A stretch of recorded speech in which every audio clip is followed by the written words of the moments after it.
Ok, ok. Bom, então eu sou o Alberto, tenho uma empresa de consultoria aqui em São Paulo, né? Trabalho com ESG, também na área de treinamentos, e hoje a gente está aqui para falar um pouco sobre ESG, desmistificar a agenda ESG, especialmente para os pequenos e médios empresários. E aí eu gostaria de convidar o Paulo Abrantes para falar um pouco sobre esse conceito ESG, né? A gente sabe, Paulo, que até um pouco tempo atrás a gente tinha uma dificuldade de entender o que era ESG. Né? Muitos falavam, ESG é só meio ambiente, governança e social. Mas o que é ESG, Paulo, dentro do contexto aí, agora desse referencial de mercado, que é a PR 2030?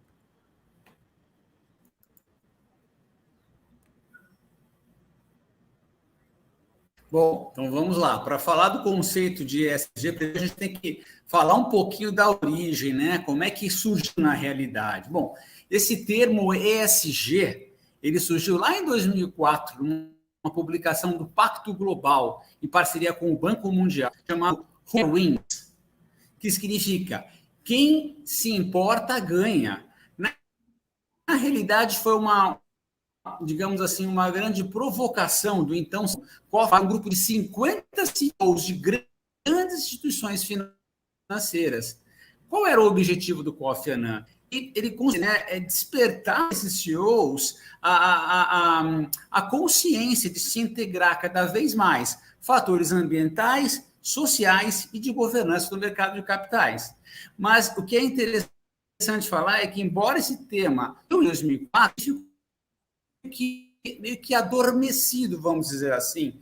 Lá em 2020, ou seja, um bom tempo depois, aconteceu um evento muito interessante, que foi o CEO da BlackRock, o Larry Fink. Para quem não conhece a BlackRock, ela é simplesmente a maior gestora de fundos, de ativos, de uma detentora de um capital aí de terceiros de torno de 8 trilhões de dólares. E o Larry Fink, nas suas cartas, ele foi muito, assim, de forma muito contundente, ele colocou que as empresas que não tivessem com os aspectos sociais, com os aspectos ambientais, só se passem com as elas simplesmente ficariam de fora do mercado. Então, foi assim uma grande, posso dizer, uma grande chacoalhada no mercado como um todo. E assim, meus amigos, não se enganem, investidor não abraça árvore, investidor faz análise de risco, tá? Então, uma vez que a gente tem esse pano de fundo, eu vou ler para vocês aqui a definição segundo a prática da PR 2030 da ABNT. O que significa ESG? Então, diz a ABNT na sua pergunta aqui, ESG pode ser definido por critérios ambientais, sociais e de governança a serem considerados na avaliação de riscos ou por respectivos impactos com o objetivo de nortear atividades com o negócio e os instrumentos contábeis. Ou seja, você tem essa sigla, esse acrônimo, levando em consideração as questões ambientais, sociais e de governança. E para dar um rápido exemplo aqui, vamos imaginar uma empresa, por exemplo, que ela queira mitigar, diminuir os seus impactos negativos em função da sua atividade principal. Então, uma fábrica, por exemplo, fábrica ela pode compensar a sua emissão de gases de efeito estufa por meio de árvores. Então, esse é um exemplo simples de uma aplicação de ESG. Eu posso dar um exemplo simples, onde nós tivemos uma ação que está reduzindo, né, os copinhos descartáveis. E o interessante foi que nós criamos um squeeze, né? Qual era o objetivo do squeeze? Fazer com que os funcionários não utilizassem os copinhos descartáveis, utilizassem o squeeze para beber a sua água.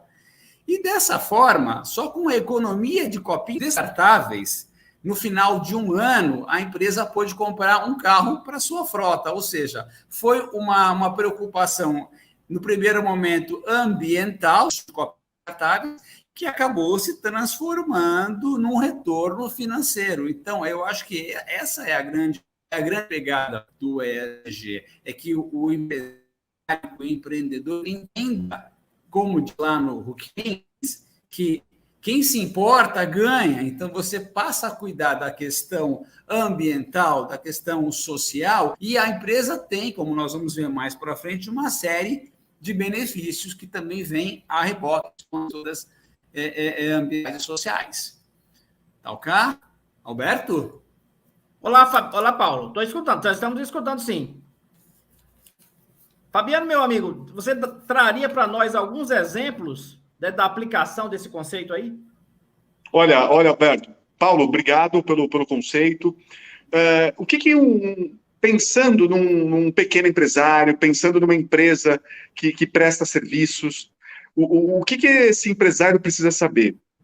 Quando a gente olha para o movimento ESG, as grandes empresas, as empresas que têm capital aberto, essas empresas, elas obrigatoriamente, elas já estão no movimento ESG porque elas têm uma estrutura de governança, elas prestam contas para diversos órgãos, e cada vez mais esses órgãos exigem que essas grandes empresas tenham envolvimento com a temática social, com a temática ambiental e com a temática de governança. Então, essas grandes empresas, elas fazem que quase que obrigatório, embora não seja obrigatório, né? Dependendo de algum setor específico, há uma exigência maior. É isso que está ocorrendo. Agora, o que essas empresas pequenas, que muitas vezes uma empresa média, ela pode prestar um serviço para uma grande empresa. Essas grandes empresas, por conta que elas já estão no movimento, a cadeia dela de fornecedor precisa estar alinhada com o movimento também. Porque essa grande empresa vai precisar relatar nos relatórios como que é a sua cadeia. Para não ter o que ocorreu agora nas vinícolas no sul, na questão do açúcar, em vários outros temas com relação à moda, que grandes empresas terceirizam uma parte da cadeia e não observam o que ocorre na terceirização. Então, para não ocorrer o que vem ocorrendo, essas grandes empresas vêm exigindo dos seus fornecedores um comprometimento com questões sociais, com questões ambientais e com questões de governança, né? Então, querendo ou não, hoje, qualquer empresa, independente do setor, independente do tamanho, ela vai precisar se envolver com o movimento ESG. Né? Então, não é nada surpresa, olha, pequena empresa, uma média empresa, ela precisa estar no movimento. Porque se ela prestar serviço, aquele que vai comprar dela, geralmente é maior, vai exigir. Outra, se ela tem algum cliente, dependendo do público dela, se ela trabalha com consumidor, se ela trabalha com empresas como consumidor, cada vez mais ela vai ter uma exigência para mostrar o que ela está fazendo no E, no S e no G. Em linhas básicas, gerais, acho que para a gente começar o papo, era isso que eu tinha para colocar, Alberto.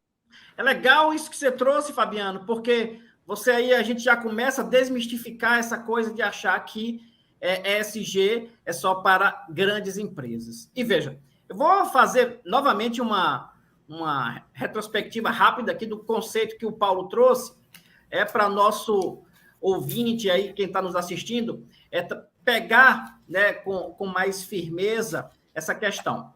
ESG é esse conjunto de critérios ambientais, sociais e de governança que devem ser considerados na avaliação dos riscos, oportunidades e respectivos impactos, com o objetivo de nortear, né, as atividades e os negócios. E vejamos, vamos trazer 2 exemplos aqui, né, bem simplificados do que a gente está dizendo. Hoje de manhã eu estava estudando um case, né, das farmácias Panvel. Elas implantaram no estacionamento, né, da empresa espelhos solares, e aí, anualmente, o impacto foi qual? 700 mil de economia de energia por ano. Então, veja que isso é o que dentro do ESG? É aproveitar a oportunidade. No caso aqui, é o critério de eficiência energética. Ou seja, esse dinheiro vem direto, né, para a receita da empresa. E tem ações dentro do ESG que também causam impacto. Tem um exemplo muito interessante da Associação Brasileira de Óleos Vegetais. Eles têm um programa de óleo sustentável, isso já vem desde 2006. Só em 2021, esse programa reciclou 800 mil litros de óleo vegetal. É transformar o óleo vegetal em biodiesel. Olha que coisa interessante. Então, isso tem um impacto. Que legal. Quer dizer, aquela pequena empresa, que é um restaurante, por exemplo, pode se engajar num projeto como esse. Ora, vejamos, essas iniciativas estão se espalhando. Esse último exemplo da Associação Brasileira de Óleos Vegetais está lá num documento que a CETESB organizou dentro do Acordo de São Paulo, de 91 experiências sobre sustentabilidade. Ou seja, esse é o movimento que as empresas estão trazendo, né, para nós e que, assim, que vão nos dizendo que nós precisamos trabalhar por um mundo sustentável.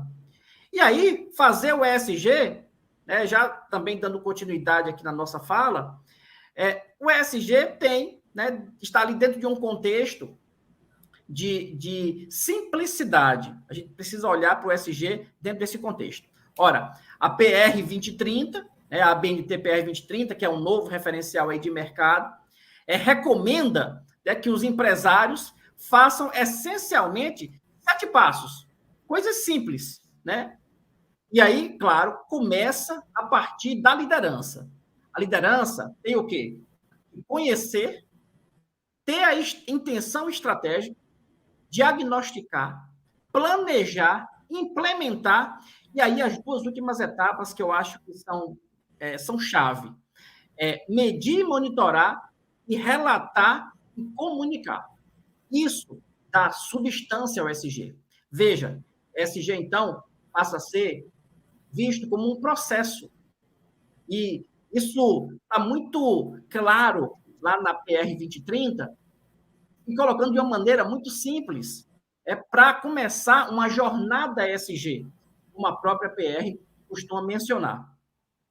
E olhando para esses passos, a gente percebe uma coisa, para a gente também desmistificar essa coisa de ESG só para grande empresa. ESG pode ser feita desde a micro até a grande empresa. E aí, Paulo, fala um pouco para nós sobre essa sistemática, né, da grande empresa, da pequena empresa, na execução do ESG.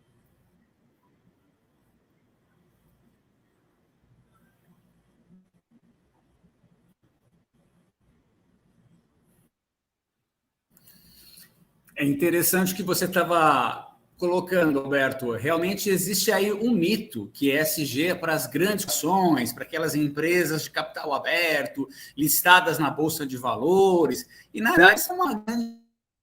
ESG é para, independente do segmento, independente do mercado, é algo que, assim, que não tem como fugir, sabe? É uma coisa que a gente...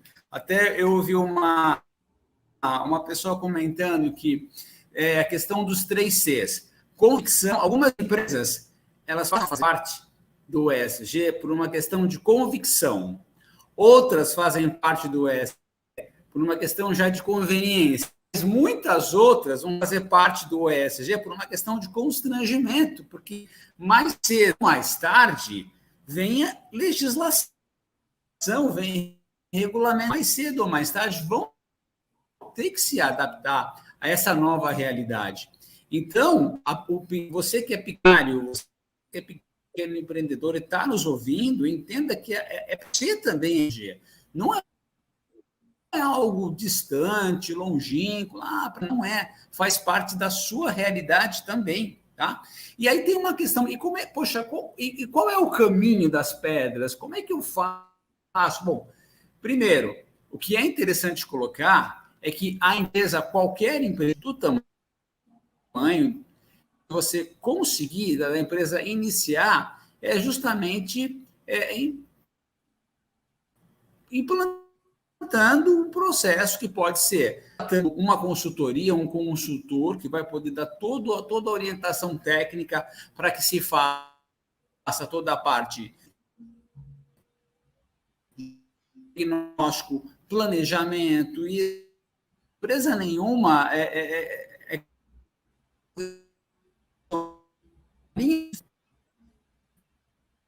que saiam, tirem funcionários da operação para que eles façam.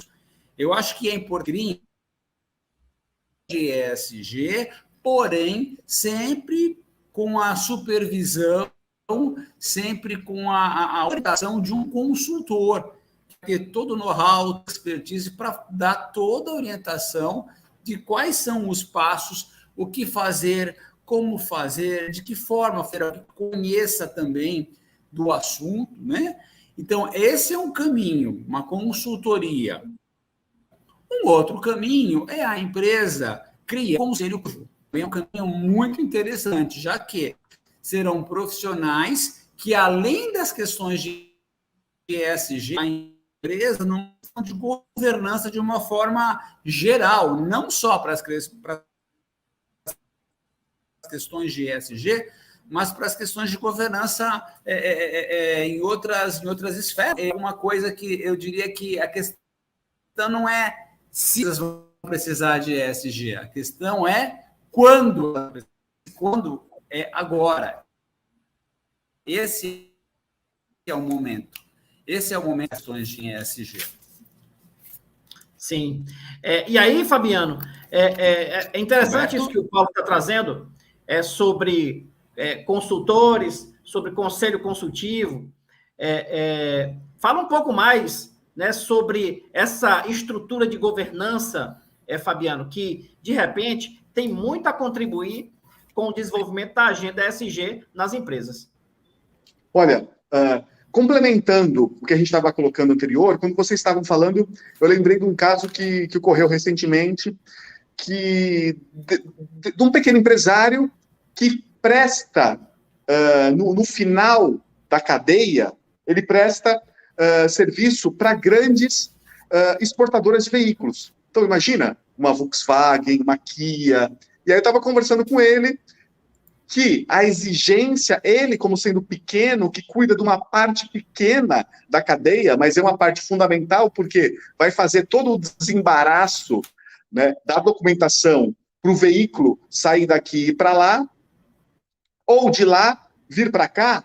E aí ele estava me contando que quando surgiu esse tema, falaram para ele de ESG e na empresa ninguém sabia o que era ESG. Não, mas você não tem nenhuma prática, o que você faz? Falou, olha, eu não sei, né? E aí, isso de uns 3 anos para cá, ele começou a ter essa exigência e de uns 3 anos para cá o pessoal começou a perguntar, ele falou que agora o pessoal não pergunta mais se você pensa ser. Fala, você tem alguma ação? O que você pode me dizer sobre o que você faz nessas 3 temáticas? Aí, né? Então, de 3 anos para cá, ele percebeu isso. 3 anos o pessoal perguntava, olha, tal, você tem alguma ação? Eu falei, olha, não, beleza. Agora já tem uma exigência. Você pode me relatar o que realmente você faz? Então, só para vocês verem um exemplo básico. Né? Não é uma empresa local, não é uma empresa multinacional, no entanto, ela presta serviço para as grandes, né, multinacionais. Então, e para a grande multinacional, qualquer parte do serviço dela vai fazer parte da cadeia dela. Né? Então, olha a responsabilidade que as grandes empresas precisam ter com relação à sua cadeia. Se eventualmente acontece algum problema ali no final, ou seja, né, se essa empresa, por acaso, né, tem alguma prática desleal, alguma prática de violação de direitos humanos, ou seja, vai causar esse problema para a grande empresa. Né? É o que a gente viu agora no caso das vinícolas. Pois bem, o que a empresa, então, pode procurar fazer para se envolver com esse movimento?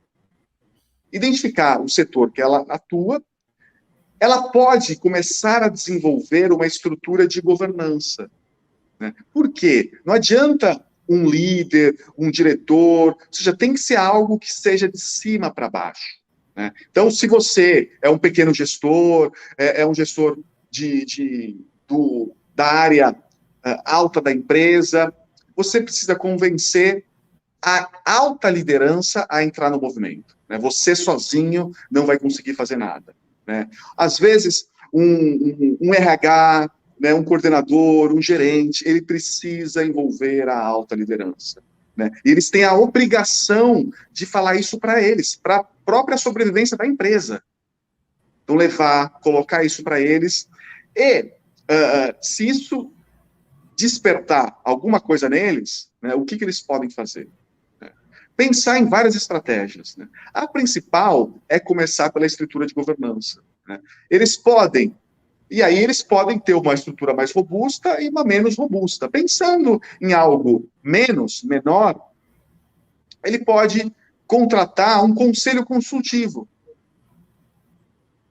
e estabelecer um contrato de 1 ano, de 12 meses, para começar.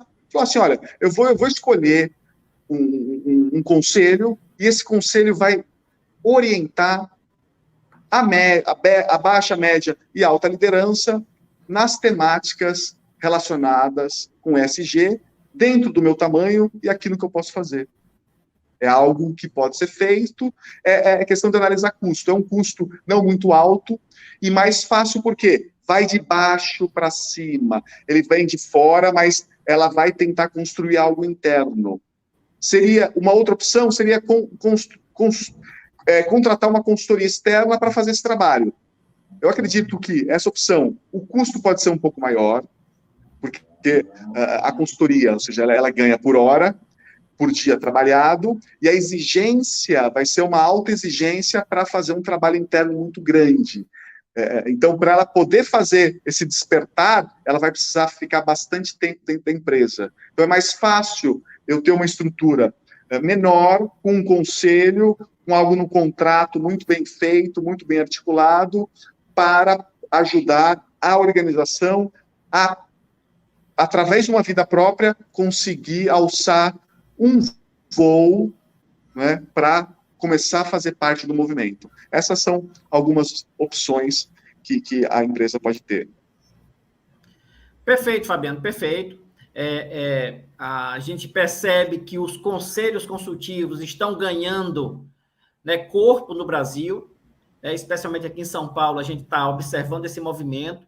São estruturas de governança que trazem mais estabilidade para a operação das empresas e sem dúvida, é tarefa desse conselho mergulhar nas premissas ESG e ajudar a empresa a fazer alinhamento da estratégia, alinhamento da estratégia para que possa, inclusive, obter benefícios, né, do ESG, que, sem dúvida, tem um impacto, né, e, claro, pode trazer lucro, como esses exemplos que eu mencionei aí anteriormente. E vejamos, a gente, né, fala muito, né, sobre a questão da implantação, né, tudo bem, tem um custo, né, seja de consultor, seja de conselho consultivo, e aí o pequeno e o médio empresário pode se perguntar, mas quais os benefícios, né, que isso vai me trazer, né, depois que eu implanto? Né, o que é que eu vou ganhar? E, claro, a empresa precisa ganhar, ela precisa ser sustentável, né? E eu diria que, especialmente com um plano bem estruturado, né, fazendo monitoramento, avaliação, treinamento corporativo, divulgando as práticas de maneira correta, tem uns benefícios, né?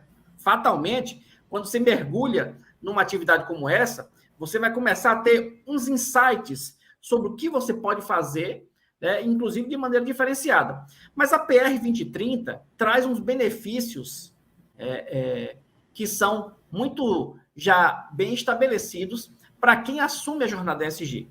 A primeira é a otimização e gestão de risco, porque dentro de um contexto ESG, olhando para a governança ali especialmente, nós vamos precisar olhar aquelas minúcias, por exemplo, de controles internos, de auditoria interna ou externa, e aí identificar esses elementos que podem trazer risco ao negócio. A questão das vinícolas aí, foi um risco que não foi percebido, a empresa era terceirizada, então, assim, houve uma falha nisso e essa falha custou caro, né? Porque hoje a gente está percebendo que as vinícolas envolvidas estão dentro de um escândalo. E isso, com certeza, vai ter um impacto no caixa, sem dúvida. Trouxe um prejuízo.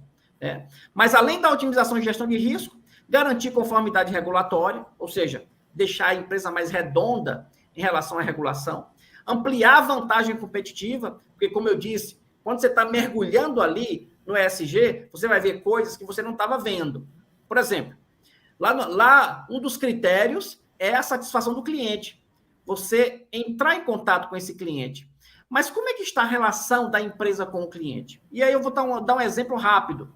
Né? No segmento da manipulação, por exemplo, de farmácias de manipulação, eles trabalham muito com cosméticos. E aí hoje, claro, a gente vê que um dos segmentos da população é a geração Z.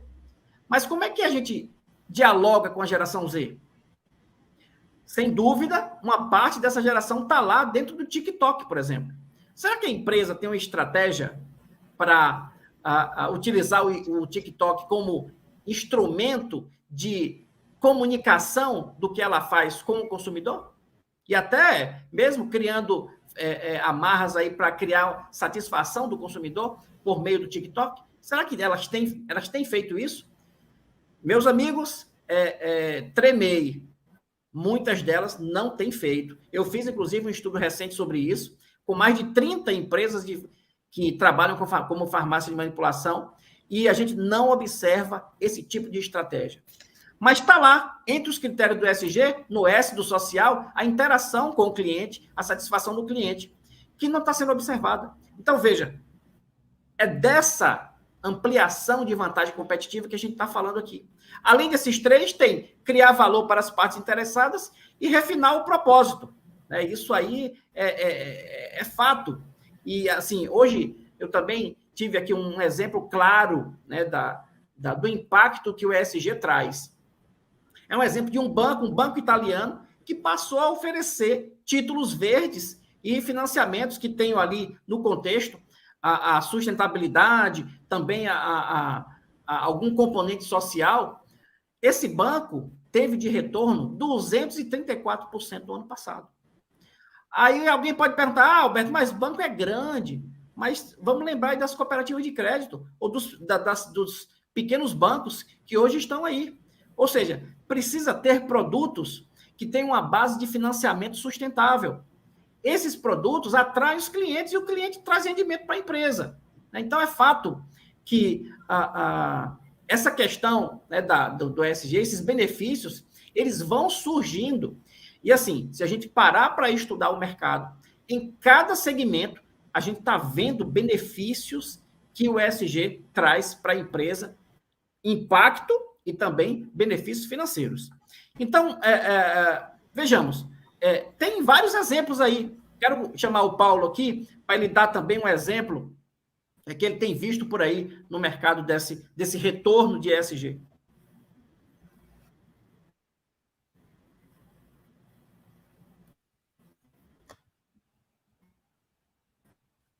Oi, Paulo, está escutando a gente?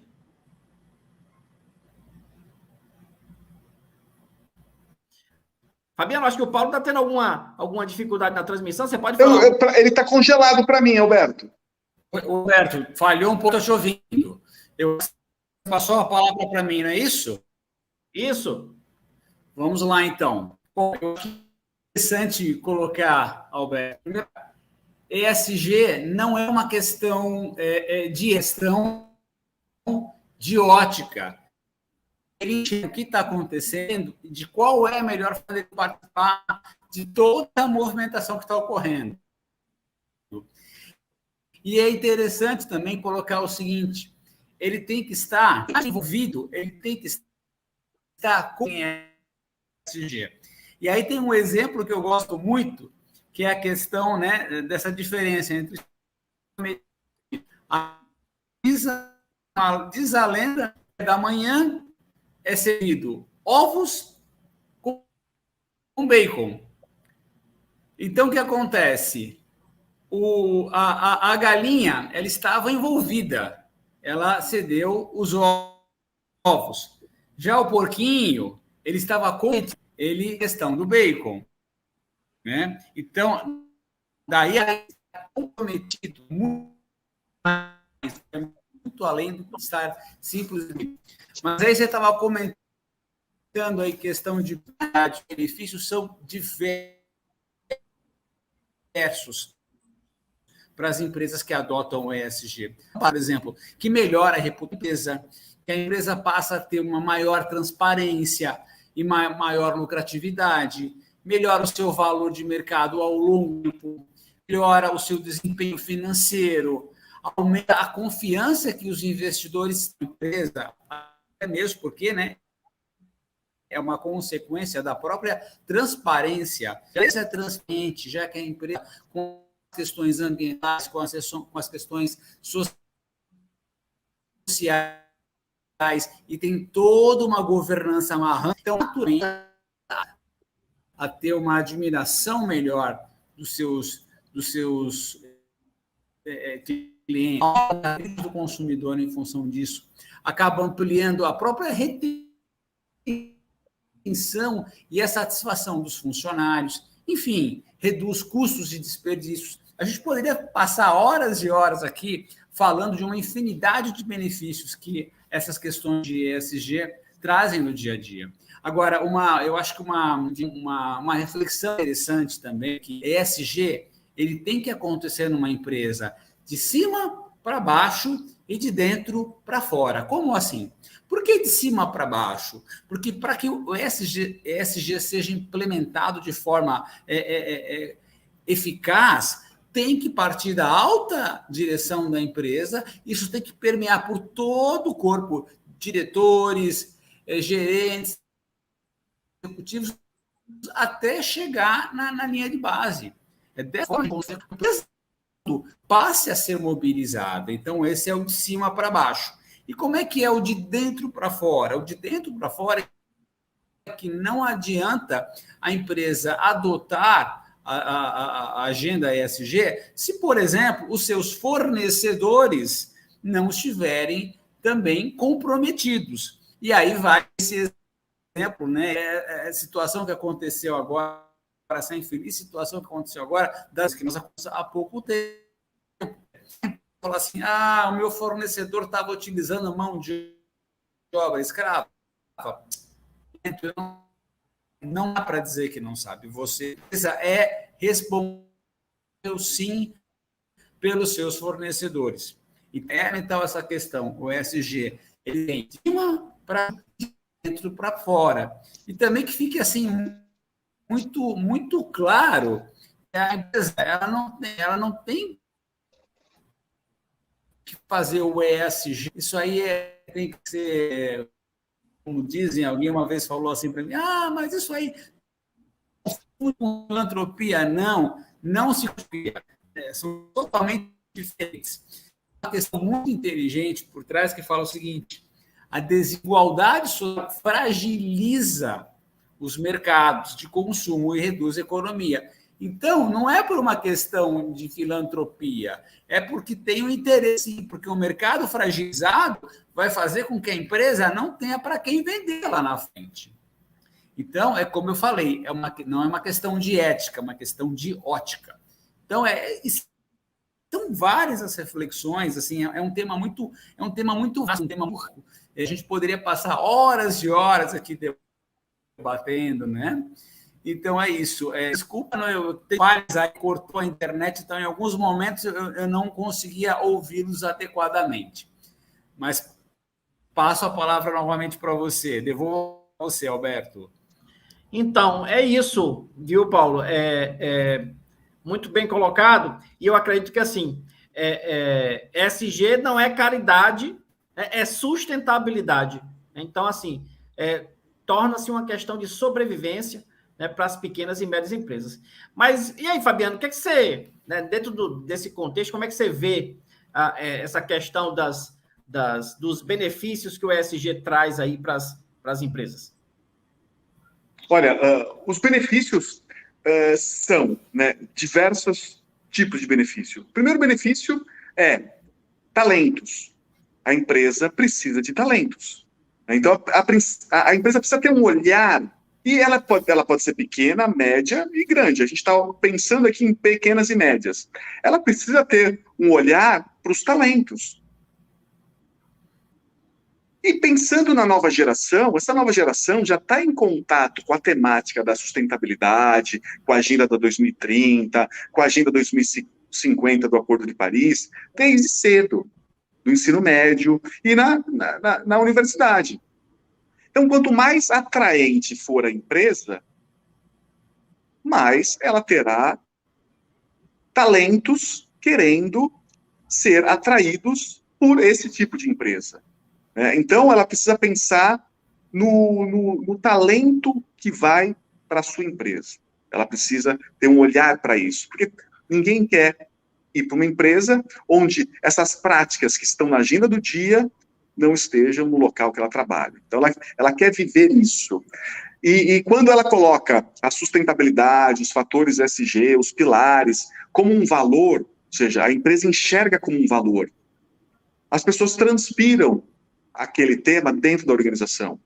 Então, vai fluir mais. Então, as pessoas terão um esforço para atuar nessa temática, para trazer valor para a organização. Então, para os colaboradores, é o primeiro passo. Para os clientes, é um segundo passo. Ela vende alguma coisa. Então, alguém que comprar, ou seja, ela vai gerar um valor tanto para os colaboradores, quanto para a marca dela, quanto para todas as partes interessadas que fazem negócio com ela. E especialmente a cidade onde ela atua. Então, ou seja, qual que é a dor dessa cidade? O que acontece nessa cidade? Ou seja, qual o vínculo dessa empresa com essa cidade? Então, é importante ela fazer essa leitura. Né? Até então, ela só olhar para o negócio dela não é mais a única obrigação da empresa. Olhar para o negócio dela é a obrigação dela, para ela desenvolver tecnologia, ou seja, para ela continuar sobrevivendo no mercado. Isso não é requisito mais para nenhuma empresa. Então, ela precisa ter esse olhar.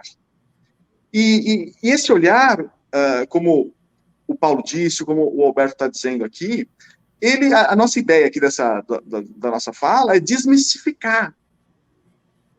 Por quê? Não é simplesmente uma sopa de letrinhas, toda essa temática. Não. E tudo que relacionado ao E, relacionado ao S, relacionado ao G, a empresa, de alguma maneira, ela já faz alguma coisa. Então, ela precisa olhar para isso com um olhar estratégico. Por quê? Olhando para isso, ela pode criar um outro negócio dentro do negócio dela. Pensando para diminuir custos dela, mas também pensando em oportunidades de negócio, por que não? E ela pode também se vincular com programas globais, que toda empresa hoje está vinculada, que é a Agenda 2030 das Nações Unidas, os ODS, os 17 ODS. Então, de alguma forma, a empresa atua com algum desses 17 ODS. Então, a empresa pode reforçar alguns deles. Ela pode utilizar o ODS como um parâmetro e desenvolver indicadores de curto, médio e longo prazo, coisas pequenas. Ela pode começar a pensar num setor específico que não olhe unicamente para o negócio dela, que tenha alguém ali dentro, ela começar a formar, pegar talentos que queiram fazer esse movimento.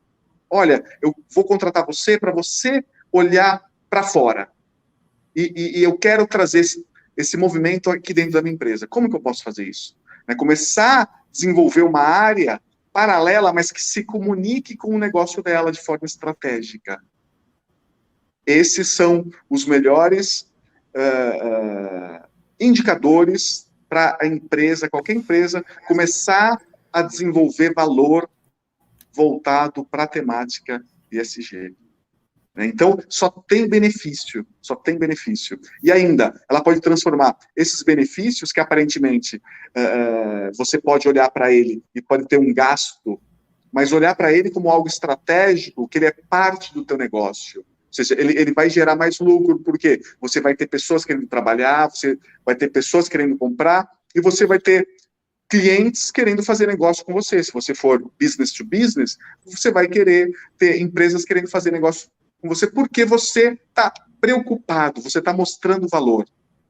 Olha, eu sou uma empresa consciente, Eu sei do meu papel, eu conheço a cidade que eu atuo, e eu atuo para minimizar alguma dor dessa cidade também.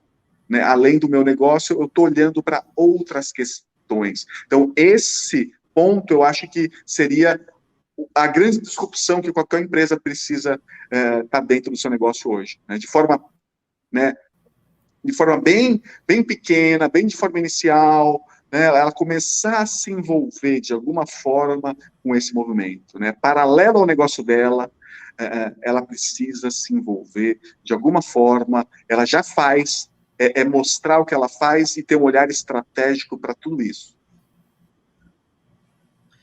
Perfeito, Fabiano. Sua fala foi genial. Eu acredito que você soube aí trazer essa essência, né, do que a gente está querendo trazer aqui. ESG é simples, tem passos que podem ser executados, né? Desde uma microempresa pode fazer isso, uma micro, dependendo de quem seja, pode fazer, a pequena pode fazer. ESG é uma ponte para você se conectar com grandes empresas, o que pode agregar valor ao negócio. ESG pode ser olhado como uma estratégia, né, como você bem colocou aí, é uma estratégia para garantir perpetuidade dos negócios, criar um ambiente mais sustentável, que é esse ambiente que nós estamos precisando. E a partir de coisas simples, né, Fabiano? Você colocou muito bem aí a questão da Agenda 2030, dos Objetivos de Desenvolvimento Sustentável. Eu menciono também que aqui em São Paulo a gente tem o PAC 2050, né, que é o Plano de Ações Climáticas, e lá dentro do plano tem a necessidade do Estado em fazer o gerenciamento de resíduo ou de usar melhor a energia, usar melhor a água. São coisas simples que podem ser feitas dentro da empresa e que podem dar retorno. Veja esse exemplo que o Paulo deu do copinho descartável. Né? Ou seja, se eliminar o copo descartável, se fizer a conta por mês e por ano, né, você já vai ter algo que é diferente. E, claro, a gente vai poder trazer os colaboradores para um refinamento de propósito, para trabalhar para um mundo mais sustentável e entregar esse valor para a sociedade, para os fornecedores, para os clientes. Então, eu acredito que isso faz todo o sentido quando a gente pensa nesse cenário, nesse ambiente de funcionamento, né, das pequenas e médias, que eu entendo que não vai ter mundo sustentável se as pequenas e médias empresas não fizerem adesão a agendas como a Agenda ESG. Não tem jeito. Nós temos outros sistemas aí, por exemplo, tem o Sistema B, né, que também trabalha com sustentabilidade. Né? O que eu estou colocando é que sem sustentabilidade das pequenas e médias, não tem sustentabilidade no mundo. Grande empresa, por grande empresa, elas têm uma contribuição, sim, com a sociedade, né? Produzem riqueza, produzem emprego, mas não é suficiente para garantir um movimento massificado e de consciência que a gente precisa ter em torno da sustentabilidade. Né? Já indo para os finalmente aqui da nossa live, eu acredito que o resumo dessa nossa pequena conversa aqui, ele traz isso, para desmistificar isso e, claro, começar a despertar, né, os pequenos e médios para as oportunidades que estão batendo na porta. Porque, às vezes, a gente fica numa discussão, às vezes até por mania de dizer que está tudo ruim, está tudo difícil, o governo não faz nada, não nos ajuda, mas o que é que a gente está deixando de ver? Então, a Agenda ESG está aí para nos mostrar que existem caminhos, existem possibilidades de crescimento, de desenvolvimento, de olhar para o negócio, né, com outros olhos, né, e construir aí um caminho mais coerente, sustentável, né, a longo prazo, né, para as empresas. E, claro, preparar a empresa para o futuro. Porque hoje, tudo bem, o empresário que, de repente, está nos escutando aqui, ele pode estar numa situação estável, com a empresa vendendo, com funcionários e colaboradores em harmonia, mas a gente não sabe o dia de amanhã. Amanhã eu posso precisar de um empréstimo. Amanhã eu posso precisar vender a empresa. E vender uma empresa desorganizada e vender uma empresa com premissas ESG é diferente. A empresa vai assumir um valor diferente. Isso é fato. E isso a gente tem que olhar para o mercado e ver que isso já acontece. Né? Fusões e aquisições acontecem a todo instante. Mas em que condições? Como é que as empresas estão sendo adquiridas? Qual o nível de organização que elas estão tendo? Será que elas têm esses elementos de sustentabilidade? Porque isso valoriza a empresa. Mas quando não tem, isso é importante a gente dizer, a empresa vale menos. Porque ela teria ali, né, quando ela não está dentro desse ordenamento de uma jornada ESG, ela pode ter vários problemas, e aí esses vários problemas faz com que o valor da própria empresa seja reduzido, né, na hora da compra. E aí isso é um prejuízo, isso é um dano. Então, daí a importância, né, para que eu acredito que a partir de agora nós devemos olhar com mais intensidade para essa agenda ESG e, repito, temos uma oportunidade. Né, o marco referencial aí que a ABNT, Associação Brasileira de Normas Técnicas, publicou com a PR 2030, ele é um diferencial de mercado e, sem dúvida, as empresas podem se apossar. Se apossar como? Como vocês mesmos colocaram. Por um trabalho de consultoria, por um trabalho de conselheiros consultivos, e a gente faz parte aí, né, do Board Academy, a gente sabe que funciona, que a estrutura funciona. E as empresas que estão tendo conselhos consultivos, elas estão tendo um desempenho diferente. Né? Isso é que é mais importante. E aqui, para quem está nos assistindo, né, Paulo e Fabiano, deixar o convite para que as pessoas possam se juntar a nós lá no Board Day. Né? No Board Day vai ter um painel sobre ESG, nós vamos estar falando sobre os critérios ESG, sobre o diferencial que isso pode trazer para a empresa.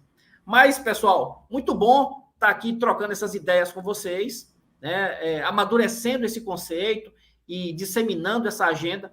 Eu acredito que a gente tem mais que fazer isso, né? E continuar nessa interação que, a meu ver, é muito positiva. Já vou me despedindo aqui de todos, agradecendo pela participação. Para quem for assistir a nossa gravação, eu já deixo aí as nossas saudações.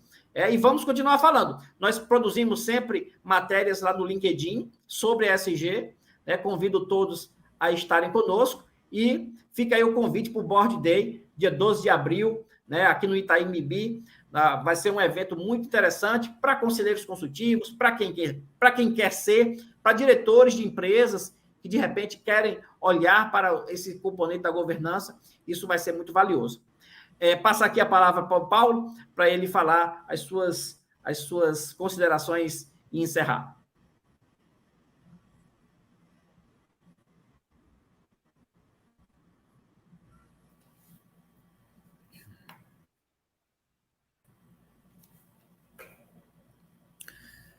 Bom, Alberto, foi um prazer muito grande estar com você e estar com o Fabiano discutindo um tema tão relevante, tão importante. E você, se nós levarmos em consideração 95% das empresas brasileiras são empresas familiares, são a micro empresa. Veja que que pode e deve ter compromisso e adotar a agenda ESG, né? Porque são essas empresas que vão país. Eu vejo assim, também até fazer uma pequena reflexão, né? Às vezes, pequenas atitudes para que a gente possa contribuir. Então, um exemplo simples do dia a dia que eu, enquanto cidadão, faço. Eu abasteço o meu carro com etanol, ao invés de abastecer com gasolina. Por quê? De fato, o etanol, ele polui bem menos. Então, é um combustível, digamos assim, limpo se compara a gasolina. Então, são pequenas atitudes que cada um de nós pode ter no seu dia a dia que acaba fazendo a diferença, né? Então, eu também aqui deixo aí um abraço a todos e passo a palavra para o Fabiano. Obrigado, Paulo. Obrigado, Alberto. É sempre um prazer e uma honra muito grande estar com vocês, falar sobre um tema que eu sou apaixonado há muito tempo, e agora que esse tema tá sendo visto pelas empresas, também é um prazer muito grande poder trabalhar com empresas e auxiliando elas nesse movimento. Então, pensando numa pequena empresa, pensando em alguém que vai assistir essa live depois, olhem no LinkedIn nosso, né? O Alberto tem bastante material, o Paulo também, eu também, ou seja, então procurem informações, começam a se entender sobre o tema. A gente deu várias dicas aqui importantes para fazer essa etapa. É como você quer correr uma maratona, né? Você não vai correr uma maratona, né? Você não vai correr uma prova de 10 quilômetros, né? Você não vai correr uma prova de 5 quilômetros, né? Você não vai sair correndo 1 quilômetro de uma vez, né? Você vai ter que, né, fazer alguns exames aí de saúde para saber se você pode, né? Você vai contratar uma assessoria, você vai começar a caminhar. É a mesma coisa, né? A metáfora da corrida, de uma atividade física, é a metáfora para você entender esse movimento interno, né? Basta você entender que isso precisa ser incorporado, que isso é um valor que você, coordenador de RH, gerente de RH, precisa levar para a alta liderança da sua empresa. E você precisa fazer aquele papel de convencê-los a entrar no movimento. Porque se você gosta dessa empresa e se você quer que essa empresa permaneça por muito tempo por aqui, você precisa fazer isso, né? E pelo menos alertá-los desse movimento. E começar a enxergar todo esse cenário que está ocorrendo com relação a essa temática. Era isso, galera. Um abraço, muito bom estar com vocês e até a próxima. Aí. Perfeito, pessoal. Meus amigos Paulo Abrantes, Fabiano Menezes, grande prazer estar aqui com vocês. Grande abraço aí para todos que ficaram aqui conosco nos assistindo e também para aqueles que vão nos assistir. Nós nos vemos por aí e, quem sabe, em breve, vamos trazer outras temáticas relacionadas com ESG aqui para o canal. Tamo junto. Valeu, abraço. Tchau, tchau, pessoal. Abraço. Valeu. Tchau, tchau.